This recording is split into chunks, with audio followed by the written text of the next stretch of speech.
तो सबसे पहले हम लोग यहाँ पर हेडिंग डालते हैं इलेक्ट्रिसिटी। तो हेडिंग इज इलेक्ट्रिसिटी। तो इलेक्ट्रिसिटी हम लोग ने डाल दी है और ये है आपका चैप्टर 8 और ये आता है आपके फिजिक्स में।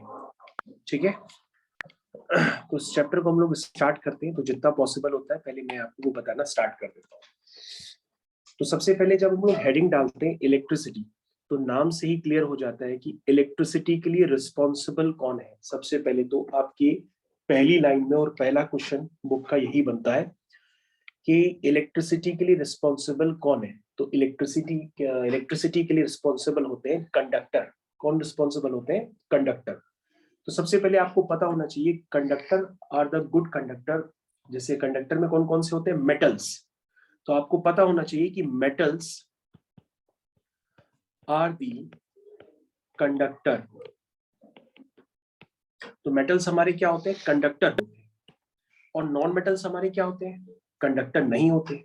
जो कंडक्टर नहीं होते उन्हें हम क्या कहते हैं? इंसुलेटर। तो क्या कोई बता सकता है, आपकी बुक में पहली लाइन में ही लिखा हुआ है कि मेटल्स अगर गुड कंडक्टर होते हैं हीट एंड इलेक्ट्रिसिटी के, तो वो किस रीजन से होते हैं? बिकॉज मेटल्स के पास क्या होते हैं?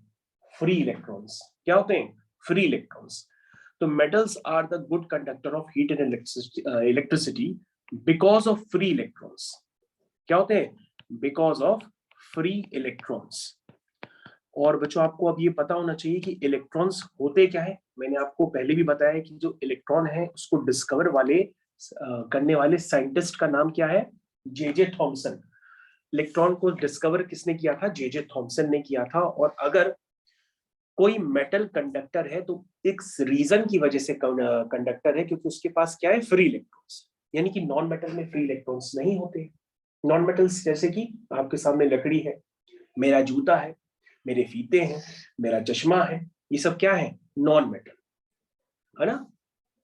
तो नॉन मेटल में फ्री इलेक्ट्रॉन्स नहीं होते, लेकिन मेटल्स में फ्री इलेक्ट्रॉन्स होते हैं, इसलिए वो good conductor of heat and electricity होते हैं। तो पहला पार्ट तो ये हो गया। अब सबसे पहले इस पर डेफिनेशन होती है कि आपके पास करंट क्या होता है, चार्ज क्या होता है। ये सारी आप डेफिनेशंस पहले स्टेप में ही सब आ जाती हैं आपकी बुक में। तो आपको पता होना चाहिए कि जो चार्ज होता है उसकी एसआई यूनिट होती है कूलम, और चार्ज को रिप्रेजेंट करते हैं हम क्यू से। और जो करंट होता है, करंट की एसआई यूनिट होती है एम्पियर। क्या होती है? एम्पियर। और करंट को हम रिप्रेजेंट किससे करते हैं? आई से। किससे रिप्रेजेंट करते हैं? आई से। तो सबसे पहले डेफिनेशन आपसे ये पूछी जाती है कि व्हाट इज करंट। सबसे पहले तो डेफिनेशन ही पूछी जाती है व्हाट इज करंट। तो आप तुरंत डेफिनेशन बताएंगे कि rate of flow of charge is known as electric current. सबसे पहली डेफिनेशन क्या होती है? Rate of flow of charge is known as electric current. ये सबसे पहली डेफिनेशन है। तो आप लिखेंगे rate of flow of charge is known as electric current. क्या कहते हैं? Electric current. अब हम किसी का भी रेट कहते हैं तो रेट का मतलब होता है कि हम उसको टाइम से डिवाइड करें। तो हमने क्या कहा है? Rate of flow of charge, यानी कि चार्ज को हमने टाइम से डिवाइड कर दिया, क्योंकि हमने चार्ज का रेट कहा तो हम कह रहे हैं rate of flow of charge. तो रेट का मतलब क्या होता है? रेट अगर हम किसी के भी क्वांटिटी के आगे लगा देते हैं तो आपको उसे टाइम से डिवाइड करना पड़ता है। तो rate of flow of charge क्या होता है? Electric current. और करंट का सिंबल क्या हो गया? आई। तो यहां से बच्चों जब हम लोग उसको क्रॉस मल्टीप्लाई करते हैं तो आपके पास डेफिनेशन आ जाती है Q is equal to I T. ये डेफिनेशन आपकी बुक में चारों तरफ यूज की गई है और इस पे खूब सारे क्वेश्चंस भी आपसे पूछे गए। तो पहली डेफिनेशन हो गई Q is equal to I T, यानी कि करंट क्या है? करंट है आपका rate of flow of charge. और ऐसे ही बच्चों आपकी बुक में पावर की भी डेफिनेशन बनाई गई। पावर के लिए क्या लिखा है डेफिनेशन में आपकी बुक में? Rate of doing work. Rate of doing work मतलब work done upon time taken, वो पावर है। और rate of flow of charge मतलब चार्ज अपॉन टाइम, वो करंट है। तो Q is equal to I T, आपको ये रिलेशन पता होना चाहिए। और इस रिलेशन से अगर आपको यूनिट्स डेवलप करनी है तो आप यूनिट्स भी डेवलप कर सकते हो। जैसे करंट, करंट को आपने डिफाइन किया rate of flow of charge. तो चार्ज की एसआई यूनिट क्या होती है? कूलम। कूलम को किससे रिप्रेजेंट करते हैं? सी से। टाइम की एसआई यूनिट क्या होती है? सेकंड, उसको हम सेकंड लिख दिया। तो कूलम पर सेकंड को ही हम लोग बेसिकली क्या कहते हैं? एम्पियर। कूलम पर सेकंड को ही हम लोग क्या कहते हैं? एम्पियर। तो आपको याद रखना होगा कि जो करंट है सिंबल उसका आई होता है, लेकिन उसकी ऐसा यूनिट क्या होती है? एम्पियर। उसी तरह से बच्चों चार्ज होता है। चार्ज कैसे बनता है? जैसे आपने देखा करंट कैसे बनती है? करंट होती है rate of flow of charge, वैसे ही चार्ज भी बनता होगा। चार्ज कैसे बनता है? जब कई सारे इलेक्ट्रॉन्स आपस में इकट्ठा हो जाते हैं तो चार्ज बन जाता है। अगर आपको इलेक्ट्रॉन्स इकट्ठे करने हैं तो उसका तरीका यह है कि आप एक प्लास्टिक की कुर्सी पे बैठ जाइए, पैर ऊपर कर लीजिए और पीछे आदमी से कहिए कि प्लास्टिक की कुर्सी पे जोर जोर से पोछा मारे, तौलिया मारे। ऐसा करता रहेगा और फिर उससे कहिए कि वो आपके बाल को टच करे। जैसे वो बाल के आपको टच करेगा तो आपको जोर से करंट लगे। इसके अलावा आप चार्ज को कैसे करते हैं? बॉडीज को चार्ज आप एक स्केल लेकर करके, जो आपके हाथ में स्टडी के लिए स्केल रहता है जिससे आप लाइन वगैरह ड्रॉ करते हैं, उसको अगर आप बाल पे रगड़ेंगे तो भी उस स्केल पे क्या आ जाएगा? चार्ज आ जाएगा। अगर उस चार्ज की फीलिंग कराना चाहते हो तो फीलिंग ये है कि पहले स्केल को अपने बाल पे रगड़ो और उसके बाद एक ब्लैंक पेपर के पास उसको ले जाओ स्केल को, तो वो स्केल उस ब्लैंक पेपर को अपनी तरफ अट्रैक्ट करने लगेगा। तो यानी कि रबिंग से हम क्या क्रिएट कर लेते हैं? चार्ज होता है ना। तो चार्ज क्या है? चार्ज होता है कई सारे इलेक्ट्रॉन्स का कलेक्शन। ठीक है, तो आपको बाय द वे याद रखना होगा कि SI unit of charge is coulomb. क्या होती है? कूलम, कूलम, कूलम, ऐसे। तो SI unit of charge is coulomb, ये आपको याद रखना होगा। अब बच्चों आपके पास चार्ज आ गया, करंट हो गया, ये डेफिनेशन कंप्लीट हो गई यहाँ पे।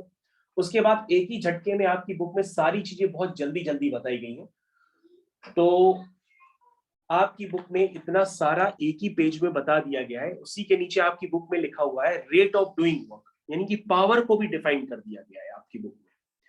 पोटेंशियल डिफरेंस को भी डिफाइन कर दिया गया है आपकी बुक में। ये सब कुछ पहले पेज में ही इतना सारा है। और हमें याद है अभी आप पोटेंशियल डिफरेंस की ही डेफिनेशन लिख रहे थे, इसलिए मैं आपसे पूछूंगा कि व्हाट इज पोटेंशियल डिफरेंस, जिसकी आप अभी डेफिनेशन लिख रहे थे। क्या होता है विधि potential difference? It is the work done by moving body and the charge of one electron to another electrode. हाँ, तो बच्चों मैं आपको समझाने की कोशिश करता हूँ। बच्चों ने डेफिनेशन जरूर बोली है, तो बच्चे ये बताने की कोशिश कर रहे हैं कि पोटेंशियल डिफरेंस एक तरह का वर्क डन है। क्या है? वर्क डन है। लेकिन ये वर्क डन किससे कराया जाता है? एक यूनिट चार्ज से। यूनिट चार्ज का मतलब क्या होता है? एक ऐसा चार्ज जिसका मैग्नीट्यूड क्या है? 1 कूलम। और उसको हम कहां से कहां मूव कराते हैं? एक इलेक्ट्रोड से दूसरे इलेक्ट्रोड की तरफ। उसमें जो वर्क डन होता है उसे हम कहते हैं इलेक्ट्रिक पोटेंशियल या पोटेंशियल डिफरेंस। ये बात समझने की कोशिश करो। और मैं आपको ये भी बात बताता हूं कि यहां पर एक कौन बनेगा करोड़पति में 7 करोड़ का क्वेश्चन पूछा गया था सबसे लास्ट में। तो वो जो 7 करोड़ का क्वेश्चन पूछा गया था सबसे लास्ट में, वो आपकी क्लास 8 की बुक में अभी हमको दिख रहा है। मैं आपको वो लाइन पढ़ के बताता हूँ कहां से क्वेश्चन चला है। क्वेश्चन चला है potential difference is defined as the work done in moving a unit charge from one electrode to another electrode. It is expressed in volt after the name of the scientist. देखिए scientist का नाम क्या है? एलिजेंड्रो वोल्टा। तो जो question पूछा गया था वो क्वेश्चन था, उसमें से साइंटिस्ट का पहला वाला नाम बताना था जिसने ये डिफाइन किया था पोटेंशियल डिफरेंस को, जिसके नाम पे इसकी यूनिट पड़ी थी, ऐसा यूनिट वोल्ट। तो साइंटिस्ट का नाम था एलेजेंड्रो। ये एलेजेंड्रो वही है जो कौन बनेगा करोड़पति, यानी कि जिसको आप बहुत शौक से देखते हैं केबीसी में। ये वही क्वेश्चन यहाँ पे अभी हमारा ध्यान गया, यहाँ पे प्रिंटेड भी है। फिलहाल यहाँ पर हम लोग पोटेंशियल डिफरेंस को और भी समझने की कोशिश करते हैं। पोटेंशियल डिफरेंस को अगर आप बहुत अच्छे से याद रखना चाहते हैं, क्योंकि तो अपने आपने 5 मिनट के लिए रट रखा है और फटाफट आप लोग लिख लेते हो, तो मैं आपको बताता हूं। ये जो मैंने एक सिंबल बनाया है, ये सिंबल एक सेल का है। ये किसका सिंबल है? एक सेल का है। लेकिन बच्चों अगर हम कई सारे सेल एक साथ लगाते हैं तो उससे हम लोग क्या कहते हैं? बैटरी। बहुत बढ़िया, एक बच्चे ने जवाब दिया कि सर एक मूवी थी टार्जन द वंडर कार, उसमें उस लड़के का नाम था बैटरी। क्या नाम था? बैटरी। ठीक है, याद आ गया। ओके, तो बच्चों ये जो बड़ा वाला टर्मिनल है, उस बड़े वाले टर्मिनल को हम लोग क्या कहते हैं? एनोड। क्या कहते हैं? एनोड। और छोटे वाले टर्मिनल को क्या कहते हैं? कैथोड। ठीक है, तो बच्चों मैं आपको समझाने की कोशिश करता हूं कि कैथोड एक नेगेटिवली चार्ज इलेक्ट्रोड होता है और एनोड एक पॉजिटिवली चार्ज इलेक्ट्रोड होता है। और बच्चों अगर आपने प्लस और माइनस कहीं नहीं देखे तो आप एक पेंसिल सेल ले लीजिए, रिमोट सेल ले लीजिए जो आपके रिमोट में पड़ा, उसको बाहर निकालेंगे तो एक टर्मिनल पे जहां पे चोटी निकली होती है वहां पे प्लस लिखा रहता है और बैक वाली साइड पे माइनस लिखा भी होता है। तो जो प्लस वाला है उसको हम लोग एनोड कहते हैं, माइनस वाले को कैथोड कहते हैं। तो बच्चों जो माइनस होता है ना, जहां पर कैथोड होता है, जिसको negatively charge electrode, this is your negatively charge electrode, जिसको आप कैथोड कह रहे हैं, वहां पर इलेक्ट्रॉन की डेंसिटी ज्यादा होती है। क्या होती है? इलेक्ट्रॉन की डेंसिटी ज्यादा होती है। तो मैं भी आपको काफी और भी चीजें बताने वाला हूं, क्योंकि आपकी बुक में तो और भी ज्यादा दिया गया है। आपकी बुक में तो सर्किट डायग्राम वगैरह भी बना दिए गए हैं इतनी जल्दी जल्दी, यानी एक पेज में ही आपकी बुक में सब बताया गया है, जिसका अभी आपको आइडिया तक नहीं है। यानी इन्होंने रेजिस्टेंस भी डिफाइन किया, इलेक्ट्रिक पोटेंशियल भी डिफाइन किया, वर्क डन भी डिफाइन किया, पावर भी डिफाइन की, चार्ज भी डिफाइन कर दिया, करंट भी डिफाइन कर दिया, यानी एक ही पेज में इतना सब कुछ डिफाइन किया गया। तो बच्चों मैं आपको बताना चाहता हूं, जब एक यूनिट चार्ज कहां से चलता है? बताओ, कैथोड से एनोड की तरफ, तो उसमें जो वर्क डन होता है उसे हम लोग क्या कहते हैं? इलेक्ट्रिक पोटेंशियल या पोटेंशियल डिफरेंस। तो पोटेंशियल डिफरेंस क्या है? Work done per unit charge is known as electric potential, जिसका सिंबल क्या होता है? V। और अगर आप इसकी यूनिट निकालना चाहते हैं तो यूनिट के लिए हम क्या करेंगे? वर्क डन की यूनिट लिखेंगे। तो वर्क डन की ऐसा यूनिट क्या होती है? जूल। और चार्ज की ऐसा यूनिट क्या होती है? कूलम। तो यानी कि जो इलेक्ट्रिक पोटेंशियल है उसकी यूनिट क्या हुई? जूल पर कूलम। लेकिन हम इसको जूल पर कूलम नहीं बोलते हैं, हम इसको क्या बोलते हैं? वोल्ट बोलते हैं। क्या बोलते हैं? वोल्ट। और न्यूमेरिकल में हम इसका सिंबल लेते हैं V। जिस तरह से बच्चों जूल पर सेकंड को हम लोग पावर बोलते हैं, यानी कि वॉट कहते हैं, उसी तरह से जूल पर कूलम को हम लोग क्या कहते हैं? वोल्ट कहते हैं। ये बात आपको क्लियर रखनी होगी। तो बच्चों ये नीचे मैंने आपको बैटरी बना के दी है, इसको हम लोग बैटरी कहते हैं। बैटरी का मतलब यहाँ पे एक से ज्यादा सेल हम उसको अप्लाई कर सकते हैं, तो उसको बैटरी कहते हैं। जैसे आपने देखा होगा आजकल बैटरीज निकली हुई हैं, वो बैटरीज हम लोग डायरेक्टली डाल देते हैं, वो दो का कॉम्बिनेशन भी होती है, टॉर्च में पड़ती है, मोटी वाली। ओके, तो फिलहाल आपको ये पोटेंशियल डिफरेंस समझ में आना चाहिए कि जब हम एक यूनिट चार्ज को एक इलेक्ट्रोड से दूसरे इलेक्ट्रोड, मैंने आपको इलेक्ट्रोड का नाम भी बताया कि वो कैथोड से एनोड की तरफ क्या मूव करता है? एक यूनिट चार्ज, है ना? जब मूव करेगा उसमें जो वर्क डन होगा उसे हम लोग क्या कहते हैं? Potential difference. ठीक है, और वैसे तो आपकी बुक में वैसे डेफिनेशन गलत लिखी हुई है, इसको इलेक्ट्रिक पोटेंशियल कहते हैं। पोटेंशियल डिफरेंस तो अभी आपकी बुक में लिखा गया है, इसका करेक्शन जब आप क्लास 9th में पहुंचेंगे तो वो कर दिया जाएगा। तो मैंने आपको अभी इलेक्ट्रिक पोटेंशियल बता दिया कि वो क्या होता है और उसकी ऐसा यूनिट होती है वोल्ट। चलिए अब मैं आगे कंटिन्यू करता हूं। आगे कंटिन्यू करते ही मैं आपके पास सबसे पहले सर्किट डायग्राम भी बताता हूं और उससे पहले मैं आपको पावर भी बताता हूं। क्या बताता हूं? पावर। सबसे पहले बच्चों आप बताएंगे आप पावर क्या होती है? पावर तो मैंने बता दिया, rate of doing work is known as power. और आप लोगों ने डेफिनेशन जो लर्न की है वो लिखी है रेट ऑफ डूइंग वर्क। ध्यान से देखो बच्चों, आपकी बुक में लिखा हुआ है rate of doing work, rate of doing work is known as power. क्या कहते हैं? Is known as power. तो पावर क्या होता है? पावर होता है रेट ऑफ डूइंग वर्क। तो पावर को हम लोग कहते हैं वर्क डन। क्या कहते हैं? Work done upon time taken. ये डेफिनेशन होती है, यानी कि पावर की डेफिनेशन हो गई W/T। अब जरा यहाँ पे ध्यान से देखिएगा बच्चों, वर्क डन की यूनिट क्या होती है? जूल। टाइम की यूनिट क्या होती है? सेकेंड। तो जूल पर सेकेंड को हम लोग क्या कहते हैं? वॉट। और वॉट का सिंबल क्या होता है? Capital W। तो पावर की ऐसा यूनिट क्या होती है? वॉट। अब हम लोग अदर डेफिनेशंस भी देख लेते हैं, क्योंकि बुक में आपकी अदर डेफिनेशंस भी हैं और जिसको क्वेश्चंस में यूज भी किया जाता है। आपने क्या देखा था थोड़ी देर पहले? Q is equal to IT। आप सभी लोगों ने देखा था। और अभी आप लोगों ने देखा, क्या देखा? कि W/V, सॉरी, W/Q क्या होता है? वो होता है electric potential, that is V। देखिए ना दो डेफिनेशन सभी आपने, अब इनको यूज करिए पावर की डेफिनेशन। तो पावर क्या है, W/T। W बच्चों यहां से क्या आएगा, क्रॉस मल्टीप्लाई करने पर कितना आएगा, QV। और अगर हम यहां पर Q की वैल्यू पुट कर दें तो Q की वैल्यू क्या आ जाएगी, IT। तो ये क्या बन जाएगा, VIT। VIT, Vellore institute of technology, जिसको आप VIT के नाम से जानते हैं, यार ऐसे ही याद रख लीजिए VIT। तो पावर क्या हो गया, पावर हो गया work done upon time taken. Work done क्या है, VIT अपॉन टाइम क्या है, T। तो बच्चों ये T से T कैंसिल हो गया, पावर आपकी आ गई VI। तो बच्चों आपके पास पावर की दूसरी डेफिनेशन भी है जो आपके पास काम कर रही है, वो आपकी बुक में पहले ही पेज में प्रिंटेड है। This is P is equal to VI। यानी कि पावर की दो डेफिनेशन है, एक P is equal to VI और P is equal to W/T। ठीक है। और बच्चों हम लोग पता है इस पावर की डेफिनेशंस को क्वेश्चंस में यूज करते हैं, तो किस तरह से लिखते हैं उसका भी तरीका देख लीजिए। पावर होता है work done upon time taken, ये तो लिखते ही हैं। इसके अलावा हम पावर की डेफिनेशन को दूसरी तरह से यूज करते हैं, कैसे यूज करते हैं वो भी समझिए। पावर की डेफिनेशन को हम ऐसे यूज करेंगे न्यूमेरिकल्स में, हम यूज करेंगे उसको इस तरह से कि एनर्जी कंज्यूम्ड, वर्क डन को हम लोग और क्या लिखते हैं, वर्क डन को हम लोग लिखते हैं energy consumed.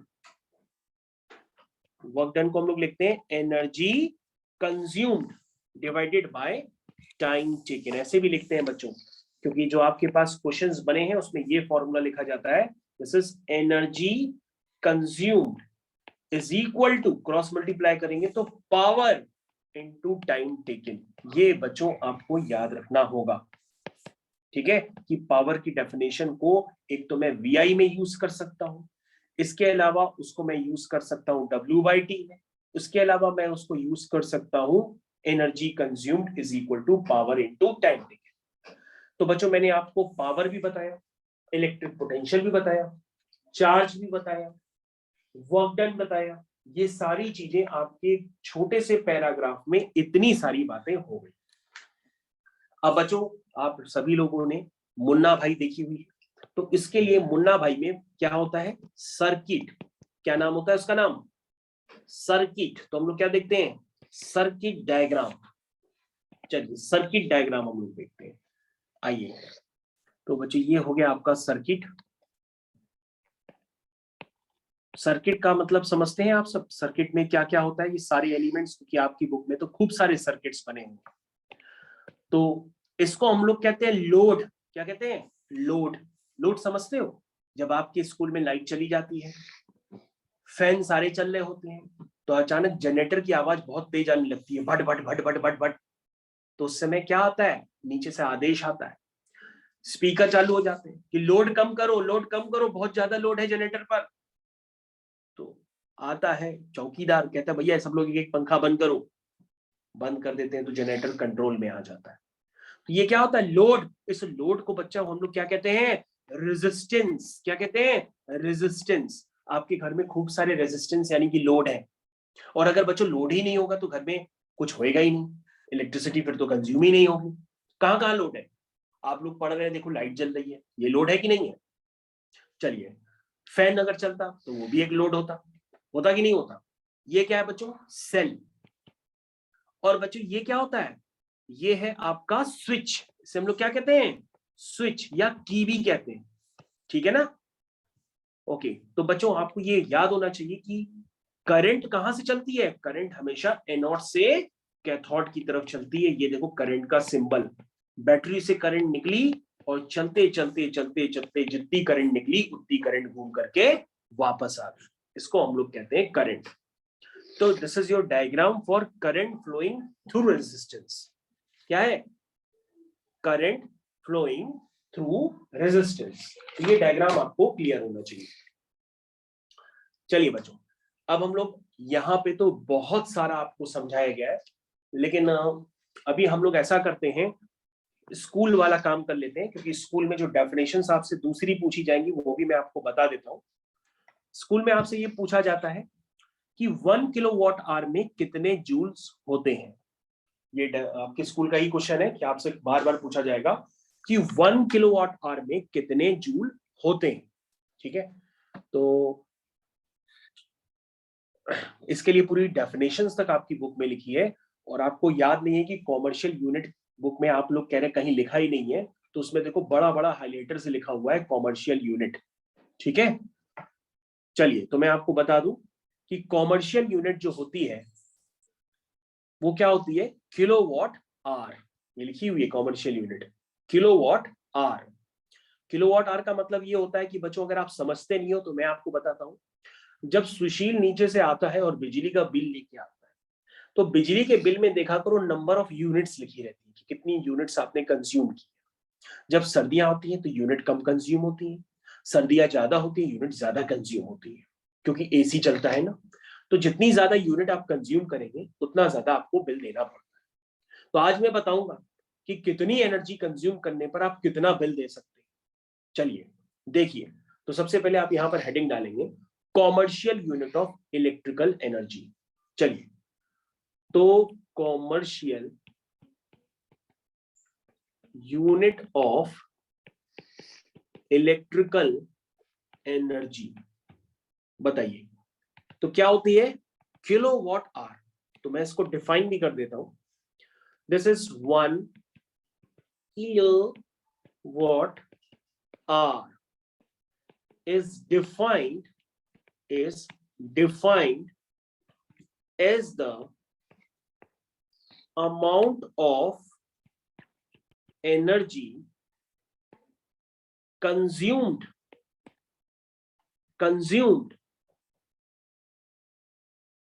when an electrical appliance of power 1 kilowatt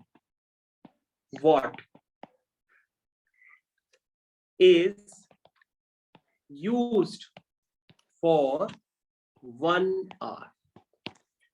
तो बच्चों आप लोग हंसिए नहीं, हंसना मना है। अभी आप ये जरूर याद रख लीजिए कि कॉमर्शियल यूनिट क्या होती है इलेक्ट्रिकल एनर्जी की, किलोवाट आवर, जिसको हम लोग शॉर्ट में क्या कहते हैं, यूनिट। क्या कहते हैं, यूनिट। क्या कहते हैं, यूनिट। चलिए, तो बच्चों अब हमको एक ही बच्चे से उम्मीद है वो हमको बताएगा कि 1 किलोवाट आवर को जूल में कैसे कन्वर्ट करें। तो एक बच्चा कह रहा कि सर जो किलो होता है ना वो 1000 होता है, और सर जो वॉट होता है वो जूल पर सेकेंड होता है। देखो, किलो का मतलब 1000, वॉट का मतलब जूल पर सेकेंड, और आर का मतलब सर होता है 3600 सेकेंड। कैसे लिख सकते हैं, बोलो समझ में आया। That is 1 kilowatt our. आप खुशी की मारी चिल्लाएंगे कि सर सेकंड से सेकंड काट दिया। तो 36 के आगे कितने जीरो होंगे, 5 जीरो होंगे। कितने जीरो होंगे, 5, और क्या बचा, जूल। यानी 1 किलोवाट आवर में कितने जूल होते हैं, 36 लाख जूल। कितने जूल होते हैं, 36 लाख जूल। तो बच्चों हम इसको स्टैंडर्ड फॉर्म भी लिखते हैं, आप चाहो तो हम इसको 36 इंटू 10⁵ जूल भी लिख सकते हैं। लेकिन ये बच्चों स्टैंडर्ड फॉर्म नहीं होता। स्टैंडर्ड फॉर्म आपको क्लास 7th में बताया जाता है लिखना। किस तरह से लिखते हैं स्टैंडर्ड फॉर्म, एक पॉइंट बढ़ाते हैं, यानी पहली डिजिट के आगे एक पॉइंट लगा देते हैं, और पॉइंट लगाएंगे तो एक जीरो बढ़ाना पड़ेगा फिर, तो ये 10⁶ जूल हो जाएगा। तो बच्चों आपसे कभी भी पूछा जाएगा, क्या जाएगा, बहुत जगह आपको ये मिलेगा कि 1 किलोवाट आवर में कितने जूल होते हैं, तो चिल्ला के बताना कि 3.6 इंटू 10⁶ जूल होते हैं 1 किलोवाट आवर। आया कैसे उसका भी मैंने तरीका बता दिया, इस तरीकों को यूज करोगे तो तुम्हारे पास आंसर निकल आएगा। तो 1 kilowatt hour is also known as 1 unit. 1 kilowatt hour is also known as 1 unit। तो बच्चों मैं आपसे पूछना चाहता हूं कि एक यूनिट बिजली का बिल कैसा वाले हम लोग से कितना लेते हैं। तो तुमको पता है एक यूनिट का बिल होता है 12 रुपए। क्या होता है, 12 रुपए होता है। यानी कि बच्चों अगर आपके पास अभी अगर पर्चा रखा हो बिजली वाला, तो मैं अभी आपको दिखाना वाला हूं, जरा वेट करिए, उससे आपको ज्यादा समझ में आएगा। लेकिन मैं अभी आपको बता देता हूं कि एक यूनिट का मतलब होता है 12 रुपए। और 1 यूनिट में कितने जूल है? 36 लाख जूल। तो तुम कहोगे सर केसा वालों को तो आपने लूट लिया। 36 लाख जूल एनर्जी कंज्यूम्ड की, और रुपए कितने दे रहे हैं? 12 रुपया। 12 रुपया दे रहे हैं। 36 लाख जूल एनर्जी आपने कंज्यूम 12 रुपए में। हाँ बेटा, यही इसकी कॉस्टिंग होती है। अच्छा, एसी क्या? एसी तुम्हारे घर में 1.5 टन का लगा है कि 2 टन का लगा है? तुम कहोगे सर लगा तो है, लेकिन हमें ऐसा लगता है कि वो 2 टन का होगा। तो 2 टन क्या एसी का वेट है क्या? नहीं, 2 टन एसी का वेट थोड़ा होता है, वो पावर होती है। तो बेटा पावर कितनी है उसकी? 220 वोल्ट। फिर बच्चा बेटा पावर की यूनिट होती है वाट, पर हम इससे पूछ रहे हैं पावर का मतलब, तो ये कह रही 220 वोल्ट। सब बता रहे हैं। हाँ, ये हमको एक बिटिया रानी बता रही है 220 वोल्ट। बेटा 220 वोल्ट हमारे घर के जितने भी बिजली के सामान है, जिसको इलेक्ट्रिकल एप्लियंसेस बोलते हैं, उन सब में 220 वोल्ट लिखा है, क्योंकि वो सब 220 वोल्ट पे ही चलते हैं। लेकिन पावर सबकी अलग अलग होती है। जैसे देखो ऊपर ये क्या लगी है? एलईडी लगी है। इसकी पावर जानती हो कितनी है? 15 वॉट। कितनी है? 15 वॉट। 15 वॉट का मतलब 15 जूल पर सेकेंड, यानी 1 सेकेंड में कितना जूल कंज्यूम कर रही है? 15 जूल। कहोगी सर पलक को झपको, ऐसे पलक झपको, 1 सेकेंड हो गया, 15 जूल खत्म, फिर 15 जूल खत्म, फिर 15 जूल खत्म, फिर 15 जूल खत्म, है कि नहीं? लेकिन एसी पता है, एसी के लिए सुनते हो ना कि 2 टन का एसी लगा है सर हमारे यहाँ। 2 टन का मतलब क्या? वो उसका वेट थोड़ी नहीं है 2 टन। 2 टन का मतलब 2000 किलो हो गया। अगर 2000 किलो का अगर हम एसी दीवार पर टंगा देंगे, दीवार ही गिर जाएगी। वो एसी का वेट नहीं होता है। एसी की पावर होती है 2 टन, यानी कि 2000 वॉट। तो ये कितनी पावर है आपके ऊपर एलईडी की? 15 वॉट। और एसी की पावर कितनी है? 2000 वॉट। इसलिए एसी क्या करता है? ज्यादा बिजली कंज्यूम करता है। 2000 वॉट का मतलब 2000 जूल पर सेकेंड, यानी 1 सेकेंड में एसी कितना कंज्यूम करता है? 2000 जूल। और आपके ऊपर जो पैनासोनिक की एलईडी लगी है, वो 1 सेकेंड में कितना करती है? 15 जूल, क्योंकि ये 15 वाट। जितना वाट कम करते जाओगे उतनी लाइट कम रोशनी देगी, है ना? इसीलिए हमसे कहा जाता है एलईडी यूज करो, क्योंकि एलईडी जो होगी वो कम पावर में भी ज्यादा रोशनी दे सकती है। इलेक्ट्रिसिटी का कंजप्शन एलईडी में कम होता है, लेकिन रोशनी ज्यादा मिलती है। एलईडी का मतलब समझते हो क्या होता है? एलईडी का मतलब ये होता है कि अगर आपके ऊपर जो पैनासोनिक की एलईडी लगी, अगर आप इसको खोलेंगे तो खोलने के बाद इसके अंदर छोटी छोटी छोटी छोटी छोटी छोटी छोटी लाइटें लगी, उसको मिला करके हम लोग कहते हैं एक एलईडी बनी। तो बच्चों आज मैं आपको दिखाऊंगा भी कि किस तरह से हमारे यहाँ अपार्टमेंट में सुशी बिजली का बिल आता है और किस तरह से एलईडी आपको दिखती है। तो बच्चों आपको ये जरूर याद रखना होगा कि 1 किलोवाट आवर में कितने जूल होते हैं? 3.6 इंटू 10 की पावर 6 जूल। तो बच्चों उसको आपने अंडरलाइन भी किया हुआ है, अब आप इसको जरूर याद रखिएगा। और बच्चों आपके दिमाग में आ गया होगा मीटर, जिसका मैं नाम ले रहा था, और देखो ये पुराने जमाने का मीटर लगा हुआ है। ठीक है, तो